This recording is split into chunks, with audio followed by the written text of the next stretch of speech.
Hola, ¿qué tal están? Sócrates y los sofistas. Indudablemente Sócrates ha influido muchísimo en la historia de la filosofía, ha sido el maestro de Platón durante 8 años y también ha contrapuesto su desarrollo filosófico, su método mayéutico, con el que utilizaban los sofistas, que eran otros métodos absolutamente diferentes, en los que, por supuesto, lo que predominaba era el relativismo, el escepticismo más absolutos, y por lo tanto eran filosofías contrapuestas. Los sofistas enseñaban el arte de debatir, de persuadir, de convencer, con engaños, manipulaciones, siempre que no se notaran, etc. En este vídeo pues explicaré algunos rasgos generales de la filosofía de Sócrates y también de las actitudes filosóficas de los sofistas.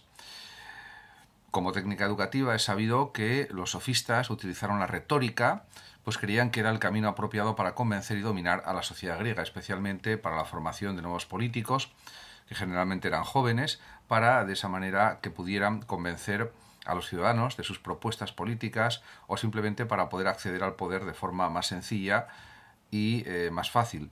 En cualquier caso, está claro que todo esto se sustentaba en pues una manipulación de la masa, en una manipulación de los ciudadanos y en definitiva en un rechazo absoluto del universalismo ético o moral, que era lo que defendían por otra parte y afirmaban tanto Sócrates como Platón como Aristóteles y en general la mayor parte de los filósofos griegos antiguos. Podemos decir que el principio general, hablando ya de Sócrates, que murió en el año 399 a.C., el principio general de la ética socrática proclama la tesis o la afirmación de que toda virtud consiste en saber. Y es cierto, lo que sucede es que también Sócrates, al igual que Platón, su discípulo y gran filósofo también, pues consideraban con su intelectualismo ético o moral que pues el que no hace el bien es porque no sabe lo que es el bien. Y eso no es cierto porque muchísima gente sabe lo que es el bien y procura sacar ventaja en la vida a costa de los demás, manipular a los demás si puede, tergiversar las cosas, las situaciones, lo que se dice, etcétera. Y eso pues es algo propio de una conducta claramente negativa, claramente contraria a los principios de cualquier ética. En ese aspecto, incluso la ética eudemonista de Aristóteles y por supuesto las éticas helenísticas, la ética de Epicuro, la ética de Zenón, de los estoicos, pues también estaban en esta misma línea del universalismo ético, podríamos decir. Realmente, pues el propio Sócrates identificaba, como se sabe, el hombre virtuoso con el hombre sabio.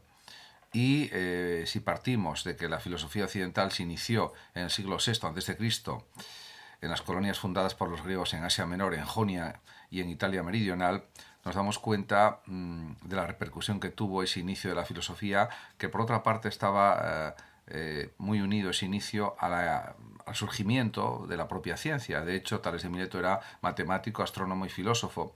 Y eso fue una constante que siguió durante varios siglos. Podemos pensar también en Pitágoras, pues un gran filósofo y gran matemático también a la vez. El propio Platón, como se sabe, en la academia que él fundó, pues realmente en Atenas, pues ciertamente ponía pues en un frontispicio una leyenda que decía: no entre nadie aquí que no sepa geometría o matemáticas. En realidad, pues la importancia de la ciencia, y la matemática es la ciencia por excelencia, pues es indudable en el mundo griego antiguo. Y en ese sentido, pues podemos decir que estaba unida la tendencia científica de investigación con la tendencia filosófica también de búsqueda del conocimiento.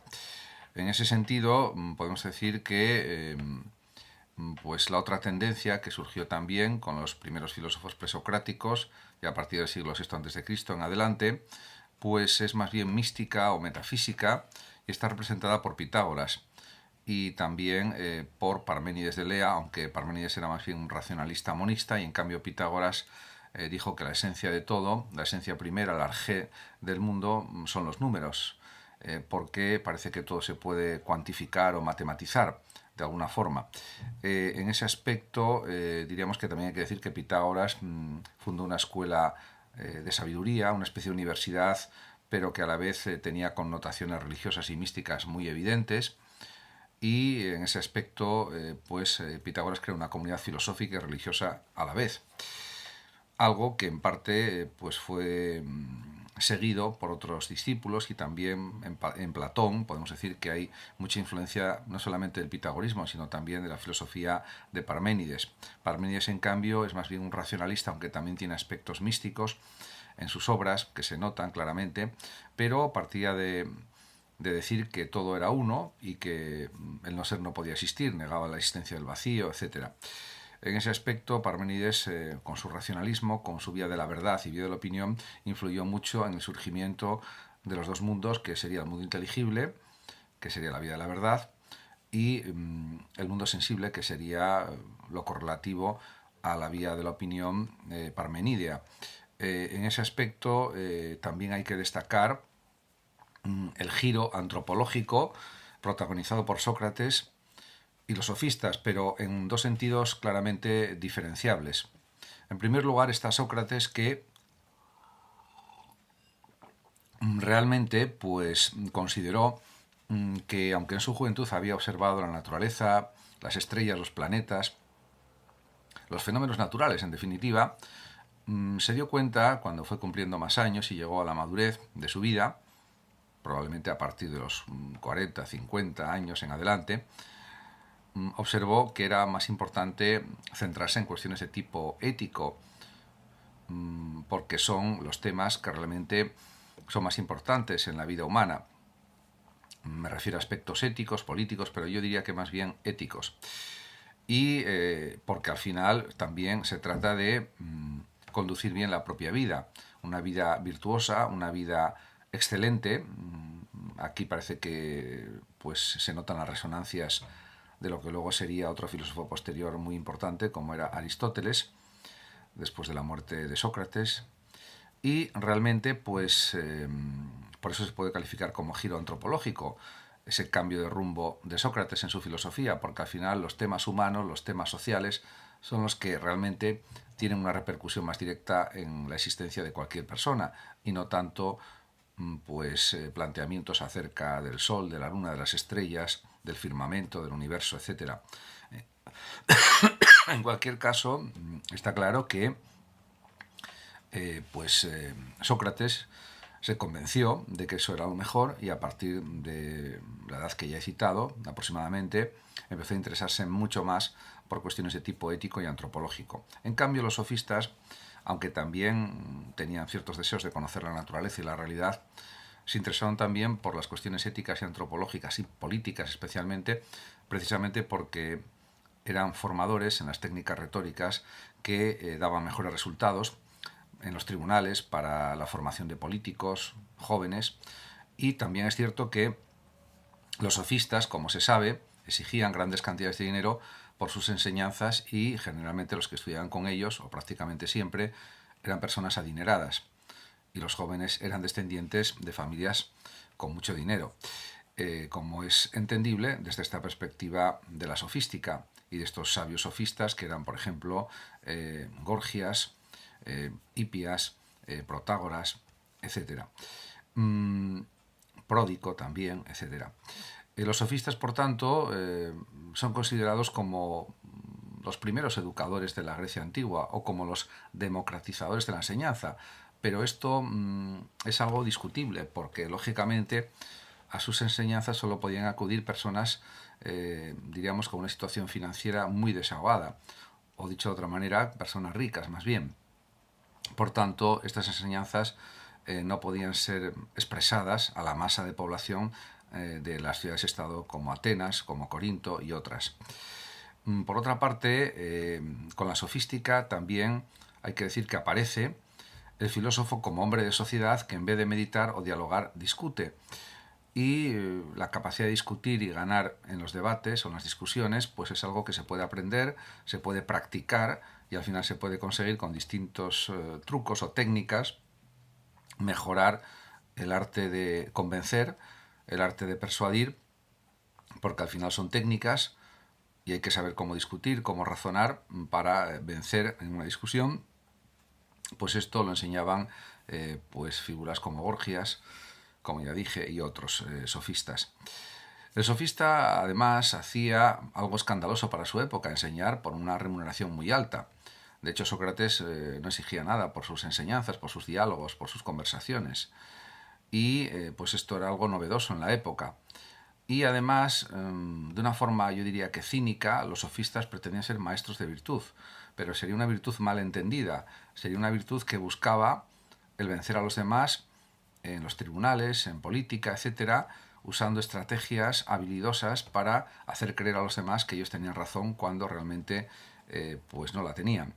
En ese aspecto, también ellos consideraban que lo bueno o lo virtuoso era todo lo que tiene valor para la vida ciudadana y para la vida personal de cada sujeto. Pero claro, eso es cierto en un sentido amplio, en un sentido genérico, pero en un sentido específico lo que no se puede justificar es el uso de trampas, mentiras, engaños, tergiversaciones de todo tipo, etcétera, para engañar a los demás y que cada uno se salga con la suya aplastando a los demás. Eso sí que no tiene ninguna justificación ni ética, ni antropológica, ni de ningún tipo. Y eso es lo que pretendían en realidad los sofistas. Por otra parte, hay que evidenciar que ya en aquella época el interés era lo que predominaba y el egoísmo más absoluto lo que predominaba en los griegos antiguos, lo mismo que en la actualidad. En ese sentido, la naturaleza humana no ha cambiado absolutamente nada. Por otra parte, para los sofistas no hay ninguna verdad evidente de forma absoluta o universalmente válida, y esto es incierto, porque, por ejemplo, el universalismo ético propuesto por Sócrates, por Platón también, y de alguna forma también, en cierto sentido, por Aristóteles con su ética nicomáquea o su ética nicómaco con su eudemonismo ético, habla del florecimiento de la persona, de seguir los dictados de la razón en la conducta, y eso es una forma de universalismo también. Y pues eso era negado por los sofistas porque, claro, eso perjudicaba porque en muchos debates o discusiones, si se decía siempre la verdad, o no se tergiversaba, o no se manipulaba la información, lo que se iba a decir, etcétera, o no se mentía, no se engañaba, no se triunfaba en el debate, o no se conseguían resultados en los tribunales, o la aspiración de llegar al poder tampoco. Pero eso no era un motivo para rechazar la verdad, para rechazar el universalismo ético, aunque ellos consideraban que sí, los sofistas. En ese sentido, también hay que decir que los sofistas tenían algunas ideas más avanzadas en relación con su época. Por ejemplo, entre los prejuicios o falsas ideas y los preceptos arbitrarios establecidos en beneficio propio, pues por ejemplo, hay que decir que estaban las creencias religiosas, que todavía eran bastante fuertes en la Grecia antigua, de alguna manera, porque impregnaban pues determinadas costumbres de los ciudadanos griegos y también de los esclavos, que era la esclavitud un anacronismo, pero que existía. Pero también dicen algunas cosas sensatas sobre los dioses, los sofistas. Por ejemplo, Protágoras señala que de los dioses nada puedo saber.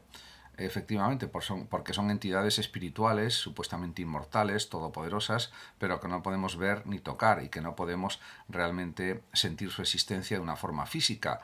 En ese sentido, Protágoras dice una cosa cierta.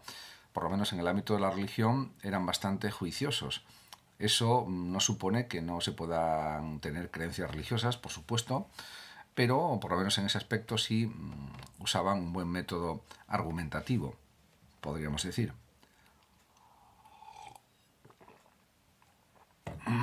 De hecho, los sofistas señalaban que el hombre es el creador de los dioses. Efectivamente, se adelantan a Feuerbach, por ejemplo, cuando decía que pues realmente la proyección de las cualidades supremas de los hombres diríamos descansa en la figura divina y por lo tanto Dios es una proyección o creación humana. En ese sentido se adelantan a Feuerbach pues más de 2000 años. Pero realmente hay otras muchas cuestiones que desarrollaban los sofistas que no son coherentes. Por ejemplo, su defensa a ultranza de un relativismo absoluto, de un escepticismo absoluto, simplemente para justificar pues, opiniones a veces erróneas, descabelladas, incoherentes, etcétera, pero dándole la apariencia de coherencia y de rigurosidad. Dice Platón, por ejemplo, de Gorgias, que había descubierto que interesa más la apariencia que la verdad. Y es una afirmación que se podría aplicar incluso en pleno siglo XXI, en el año 2023. Hoy en día la sociedad del espectáculo, la sociedad de la apariencia, se mueve más por las apariencias que por la realidad, que por la verdad. La verdad parece que no importa demasiado, por lo menos para una parte de la sociedad, para otra parte sí importa.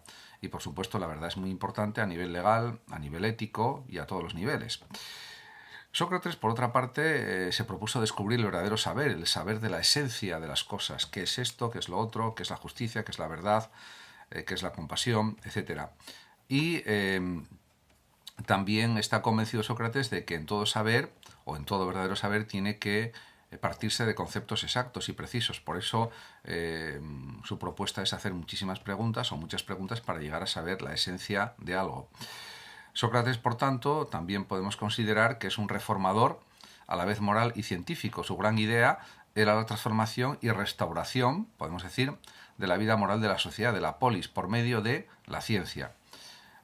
Porque la ciencia pues aspira a la verdad y busca la verdad. Por lo tanto, la verdad es algo que nos hace mejores, que nos hace más libres y que, diríamos, es algo positivo en la existencia humana. Por otra parte, Sócrates solo reconoce como verdadero el saber conceptual y siente que la incertidumbre es el peor de los males. De todas maneras, él también considera que hay que mantener la serenidad ante cualquier tipo de situación. En ese sentido, diríamos que hay una cierta influencia probablemente estoica en las ideas de Sócrates, porque también su actitud vital era parecida a la estoica, de resistencia ante los males, de fuerza interior. Su conciencia moral, su daimon moral, pues que le aconsejaba, que era su conciencia moral, pues también está en esta línea parecida al estoicismo, podríamos decir. Y también Sócrates se dirige a sus conciudadanos para ver si el saber que a él le falta puede hallarse en otros.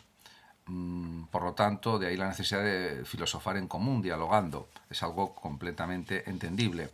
Y la ironía, desde la perspectiva de Sócrates, por ejemplo, es pues el factor dialéctico o crítico del procedimiento que él utiliza. También hay que reconocer un mérito científico a Sócrates, evidente, y es la determinación de conceptos y la inducción. Esa definición de conceptos y esos procesos inductivos pues los desarrolló Sócrates en sus conversaciones con sus conciudadanos en su búsqueda de la verdad, aunque no haya dejado ningún escrito que se sepa. Por otra parte, Sócrates era pues un filósofo oral, que buscaba la verdad hablando y no escribiendo, porque no hay que olvidar que en la antigua Grecia el propio Platón daba más importancia, diríamos, al diálogo, a los diálogos hablados, que no al lenguaje escrito, aunque el lenguaje escrito también es muy importante y Sócrates pues también lo sabía. Pero el propio Platón insiste en que pues el lenguaje es como el fármaco de la memoria, y aunque sus diálogos están por escrito, él en sus charlas, en sus conferencias, en sus lecciones en la academia, me refiero a Platón, pues daba más importancia a la palabra hablada, por decirlo claramente. Por otra parte, podemos decir que pues Sócrates buscaba la aplicación, diríamos, de sus conversaciones en la vida real, en la vida humana.